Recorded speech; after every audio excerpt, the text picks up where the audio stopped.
Hello everybody, this is Mark with Shadow Wolf Designs here with another tutorial for you guys. This one is After Effects. And at Pierce College this week we were working with 3D objects. You can see here. And I apologize, it's not fully rendered out. But we also worked with putting in lights and cameras. And let me unlock these.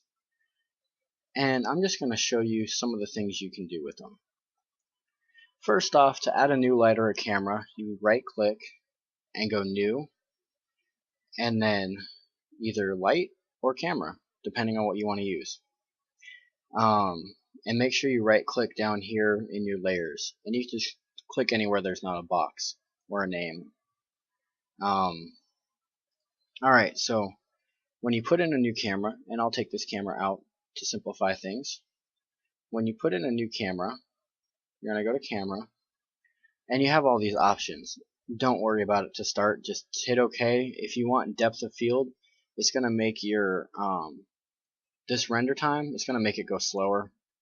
It'll make your final render time go slower as well, so wait until later to actually check that. Go ahead and hit OK. And right now we're going to hop into top view, and we're going to zoom out some. We're going to zoom out to 6. Nope, we're going to zoom out to 3%. You got your camera here, and these red lines represent your viewing area. So I'm going to actually drop this back. So now if I go into camera 1, which is this camera, we'll zoom in to 33%, and you notice this is a little low because I'm looking at the bottom of my picture. So I'm just going to go into here to transform and bump my position, sorry, wrong one, my Y position. I'm going to bump that up, and I'm also going to take my Z position and drop that down some more so I actually can see more. Now you also have a point of interest, and I can actually show you that better through the top view. And if we zoom out again, and this right here is your point of interest, and I'll zoom to 3. So this is your camera, and then you have this little crosshair here. This is your point of interest. This is actually where the camera is aiming. And I'm actually going to drop this point of interest right back to right in front of my picture. Now if we look at camera 1 again, and then we go back into about 33%, I'm going to want to raise this up so I'm actually looking at my picture. Okay, my camera is now set up. The important thing though is lights. Now I have a spotlight in here right now, but I'm going to change that. I'm going to go ahead and delete that light, and I'm going to come into top view again. Some of the stuff it's easier to work in top view. And you notice how everything is lit up right now, even the ground. Well, if I've come in here, right click, new, light, I'm going to go with point lights this time. Okay, and then it adds this little bugger here. So I'm actually going to click it and drag it to right in front of this picture. Now if I go back to camera 1, and we'll go zoom in again, back to 33%. You see this illuminates your picture.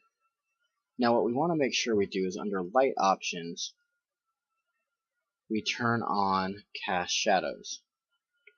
Now you see everything else is dark. That's because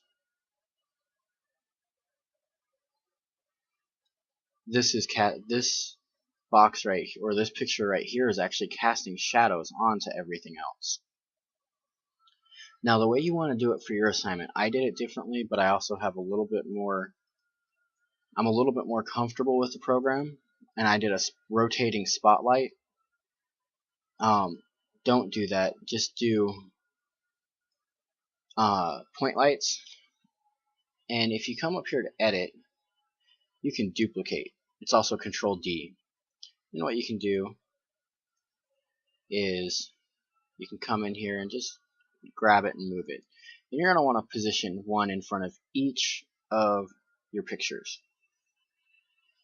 Now to animate the camera, this part is the most important part because your assignment, if you're working in the Brian's class, your assignment isn't going to be complete without a camera animation. So at the beginning here, I'm going to open this up, and you're going to scroll back to the beginning, position it where you want it to start. And I'm just going to show you how to do a simple left to right animation. So you're going to start keyframing the position, and it'll automatically start doing the point of interest. Because as you move this, your point of interest changes along with it. What we're going to do is that's our starting keyframe. We're going to come out here to our last frame, and we're just going to grab our little X handle over here and move it all the way over to the other side. Now, if you have pictures staggered like this, you're going to want to come through, and when it stops in front of every picture, throw in a keyframe. So we're going to say it stops it's in front of a picture about every 3 keyframes. So there's another one, and then right there it's centered on it, and then right there it's centered on that one, and then we'll just say they get more spaced out. So we already know this one's lined up the way we want it to be. But this one here, this position isn't going to work. You're going to want to move it closer. So we come out to this keyframe, and to make sure we're on it, we use these arrows. They'll hop back and forth between keyframes. If you're not on one, they'll go to the next one. And then we're going to adjust just the Z position. And we're going to drag that up until we're looking at where our picture would be. And obviously I don't have a picture right there, but if you look at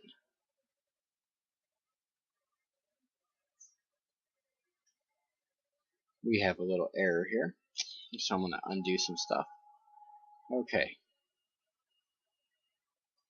so I'm going to unselect all those keyframes, and I'm going to click on that one and make sure my brush is over, my scrubber is over there.